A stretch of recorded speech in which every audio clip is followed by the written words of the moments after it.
Hello, good day. My name is Jeffrey Kalu, and I am speaking on this podcast, Lean Marketing for SMEs. So, what is marketing? But before I get into that, have I done? I've worked with a design agency. I've worked with a digital marketing firm as a franchise coordinator for the African market, and I've worked with companies like Dangote to market their products and to create marketing materials for their products and even some marketing strategy. I've also worked with Afrinvest, Meristem, Etisalat, and a few other companies. So extensive. First, before I get into lean marketing, what is marketing? Marketing, a lot of people define as the effort you make towards putting your product in front of people so they can buy. I like to define it this way. That is the distinctive advantage or outcome or superiority to the crowd that you portray. I'll give you an example. Some of the big companies might have a billboard out there that says, making you happy always. Also with a nice picture and something else. However, what if you put up a picture and say, call us by 10 and we'll have a surprise for you or we'll surprise you? I know that sounds gamey or gimmicky, but let's say out of 100 people who see your ads, 10 of them call, even 5 of them call. And you actually live up to your offer and you surprise them. Now, that is an outcome you've created or you've shown an outcome. You've separated yourself from the crowd and you've actually distinctive benefits to engaging with you. Now, I think that is marketing. That's why I like this definition of marketing. So it's about choosing a path to distinguish yourself, to differentiate yourself and the value proposition you prefer to the market, making your offer irresistible to starting a conversation. I mean, what without starting a conversation? If you don't get people to talk, then don't bother. Don't put up that billboard. Don't take up that paper ad. Don't share that social media material or effort because people need to talk about your marketing. So what is lean marketing? Now, lean marketing is a concept. It's a methodology that L. Rice introduced, and it was targeted at startups, but it's grown. Companies are learning to use it. But remember, our focus is on small companies or businesses. So now, lean marketing as a methodology is an approach towards, well, using certain essentials and keep minimum, but being quick with how you develop your product, iterate it and ship it to the market, and then using certain means or principles to actually get it to work. It has 3 steps it covers. There's the build phase, there's the measure phase, there's the learn phase. So what exactly is the covering? Now, you'd have to build a product, you'd have to develop the product, and yes, to an extent, or you actually need to involve marketing departments, or better put, where your marketing hat, where you're developing your product. A lot of people have developed fantastic products, difficult to get into the market. For example, Twitter. Twitter has been having issues, fantastic product, but how do you sell it? How do you keep making money? Twitter is definitely Facebook, but it's just as popular or almost as popular. But monetizing is a problem. So you think marketing, you think of the options. If I dare say, you evade your marketing process in the building phase. Think about how you're going to sell it. Remember, it has to be distinctive. The outcome has to be obvious when you're in it.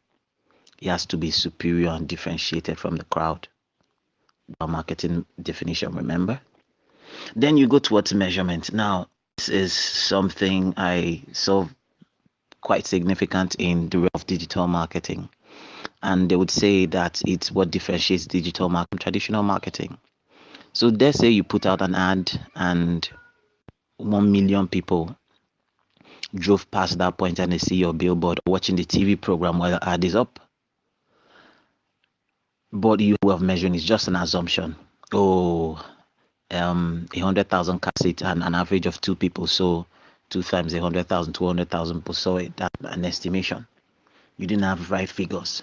But the most important, you couldn't differentiate between school kids or adults or old people or women from men or educated to non-educated or living in a particular area or not living in that area. You couldn't make key certain definitions or differentiations, and that is key. You'd have to measure your marketing. Who are you selling to? What is the response? So you would, or aspect of lean marketing is measurement. How are you measuring your product is having in the market? Then the learn path, and that's part a strong part of why we measure. We want to learn. We want to understand how our product is relating, but also you extend the learning experience by discovering there are new things, there are fresh things out there. What's the new path you're carving? For example, I didn't think Kalanick, when they were coming up with Uber, were thinking, oh, we want to deliver food with products. Oh, we would want to have autonomous vehicles. But the more they learned, the more they discovered, the more Uber functioned in the market, the more they realized ways we can extend it. And that's where the learn and research is. In fact, Gorilla Mark, which is a strong offshoot of lead marketing, actually does this. It focuses on strong R&D that is consistent and then leverage to create better outcomes for the business. Okay, now I'm going to quickly jump into key steps to effective marketing. Now remember, we are talking about lean marketing, but there's a whole lot to discuss. I'm being conscious of the time frame I was given. I would like for this to be beneficial to whoever's listening. Get key things because people think, okay, I have a small business. How do I put it to market? There are the obvious ones, the billboards, but I can't afford it. The radio time, jingle, I can't afford that. Okay, maybe social media marketing, but after that, what? So using these key steps, I would highlight key things and you begin to find yourself within these frames. So one, know your business scope. It's ideal and very important to understand where business is going to because that helps you know how to market. If I am building a business that I hope to reach 1 million people, not because I am fantasizing about 1 million people buying money that will come back to me, but I know this product can scale. That's the word. You can scale the product upwards. I'll prepare myself. Understand the scope helps me know the journey to take and to an extent act the rest of the things I'm going to discuss. 2, know your plan, how it speaks. There's a difference when I'm selling a kettle to when I'm selling, say, fruit juice. They are both used in the kitchen or we found around, but they are different products to be used at different times for different things. There has to be an attitude, a disposition for marketing to be effective. Let's say I discovered that this new thing or new kind of paper that executives in VI like to use. It's a cool discovery, and then I contact my person or a business that does paper in the West or in Asia, and I ship in the paper. And then say I try to do something different, and I bring maybe Michael Phelps, the swimmer, and I show him in his streaking saying, buy my paper. You already know how that works. It's not going to connect, and we want to connect. Remember, we want to be distinct. You'd have to know your product to know how it speaks. What's the brand voice you want? How do you want to communicate? And there are different ways. There's the friendly, warm, there's the approachable. But you also remember that stories connect. Everybody likes a story. Everybody wants to hear a story. The movie industry is simply to show our drive, our hunger for stories. And there are so many offshoots. Comics. I mean, look at what Marvel is doing in today's world. To video games, to cartoons, to a lot of other things. These are to our hunger as people for stories. Use analogies, they work very well when you communicate. Remember, measure. You don't have to get it perfect from the get-go. If you're talking to the market and you check your impact, it's not connecting, rework it and redo your marketing. Next is segmenting. So I have worked for schools and I want to put it out there. Who is that our target? Is it going to target kids who are mostly found in schools, say primary and secondary school? Or maybe their parents, they are want to pay for the school fees and have the money for the schooling. Oh no, no, no, no, no. Let's get the parents, the teachers and the proprietors. Or no, the government and the regulators. But the truth is this, that you can actually segment your marketing effort to target the four different personas or sectors I just mentioned. When you segment, you can actually run four different ads with one product in the four different arms or more, whatever number your business. So you find out that you're reaching them and touching them and conversion you want. Parents can influence schools to pick up on behalf of their kids, just as kids can influence parents. I mean, look at Noodles, Indomie. They make the cartoons or the animations not for the kids. It's for the kids. Yeah, the parents are the ones who do the buying. But they understand that the market is strongly on kids. They've segmented. So they do it for kids. They talk about me like no other. It's about you growing up. It's targeted at kids.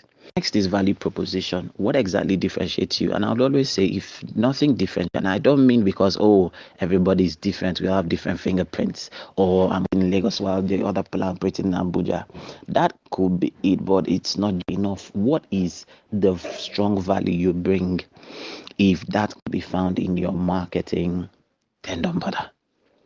You'd have to show value very strong. If it's not there, just take out time, give yourself a holiday, take a week or a less if it's less you need, but sit down and research and read and dig and ask questions and pry till you unearth a value proposition.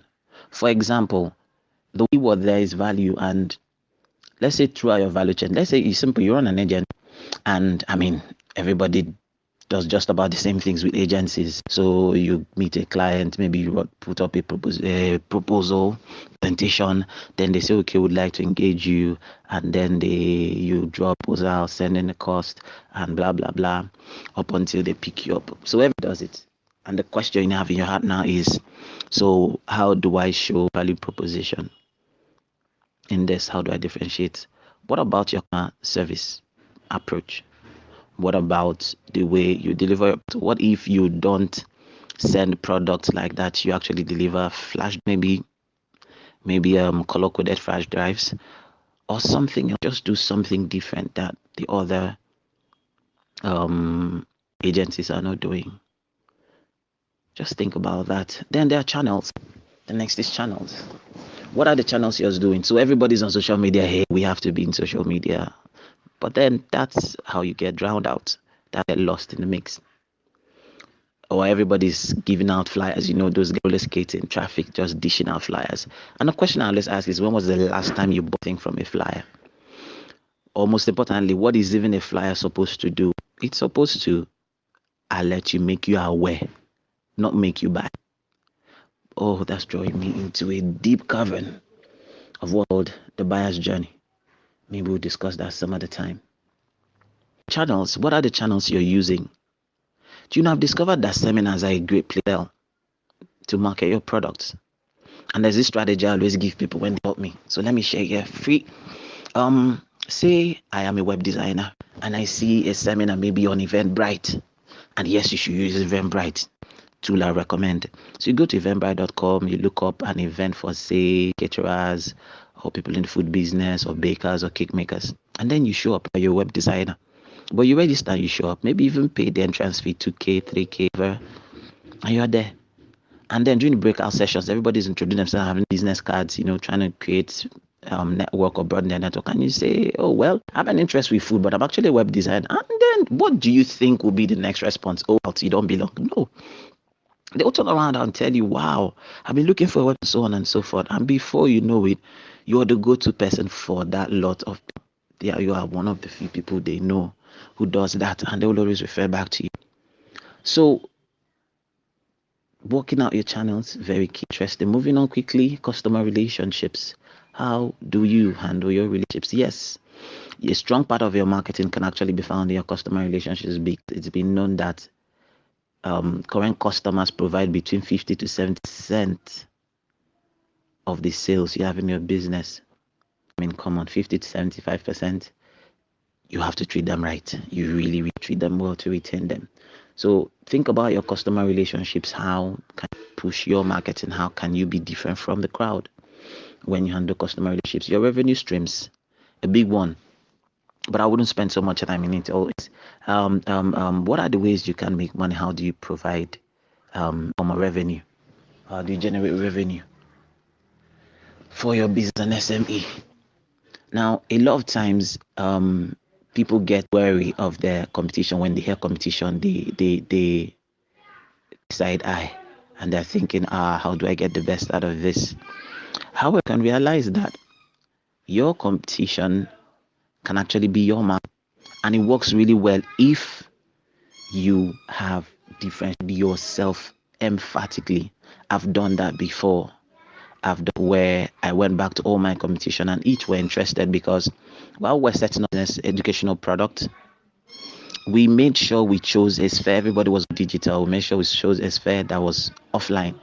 So when we brought the product, it was in them to realize, oh, we could partner with these persons. And conversation started. And that became a revenue stream. So what are the streams you're exploring? Now, key resources and key activities. That specific activities one takes. Now, firstly, one of the key activities is to ensure that you dedicate at least percent of your revenue to marketing. Henry Ford says, with stopping advertising to save money is like holding back the hand of the clock to save time. Is a no-brainer. It does not make sense. So what are the key activities you take daily? I told my consultant for something as simple as making a t-shirt with your brand name on it or with your product name. The conversation starter. Oh, what do you do? Oh, I do this. Oh, really? Is that what the t-shirt is? Yes, that is marketing. That is lean marketing. How much would it cost? Between 2,000, 3,000 naira. You make 4 different colors. That's 12 naira. You wear it around, give it to a person or two. They move it around. They're conversation starters. And next thing you know, people engage with your business partnerships. I wish I had all the time to go on and on and on about this. But one thing you must know is even the Dangote and the Denuga, they understand what money is. Money is currency, and it's called current from the word current because it flows. Stagnant money, 50 million today will be 50 million 10 years from now, unless you put it to work. And that's where a lot of people invest in it because keeping it in the bank, not the best thing. So walk up to big companies, you'll be amazed how willing they are to partner with you. Yes, you're a small fry, you may think, but they are looking for opportunities and they would love to with you. Now, the essential thing is that I remember a conversation I had with a man from US, and he said a lot of Nigerians don't engage with the funds they release, about $100 million, simply because we don't have our ducks in a row. By that I mean, you see someone who's saying I'm CEO and MD of Blood Nigeria Limited, no business card, no office, no tax registration, no marketing materials, no structured or business plan or structured business operational model. And the truth, this can happen even if you're a person. For example, you go for a meeting and then you come out and say, I shouldn't have. No, there should be a structure. Okay, we're in 2 days. That's our operational model. We'll reply you in 2 days and give you our structure, our costing. That way you have time to think through what your cost be and you get back to them. So a lot of the partnerships we engage with, even in the West, are simply because we're not well and we're not deploying the right resources to our benefit. Cost structure. The last one, cost structure. What it costs to run your business. Running a business without thinking through. Even the Bible says, which man goes to war without first sitting down and counting the costs? Yes, that is marketing. Remember, what is marketing? Showing the distinct advantage, the outcomes, and the superiority you have over the crowd. Now, if you don't understand how much you're putting in, or if you're more than you can really, or you really require to stay afloat, it will be difficult to show your competitive advantage. In fact, you'll be too distracted to even show it. Okay, I think we're with you out, and I recommend that you up if you have further questions, and I'll be sure to answer them. Thank you.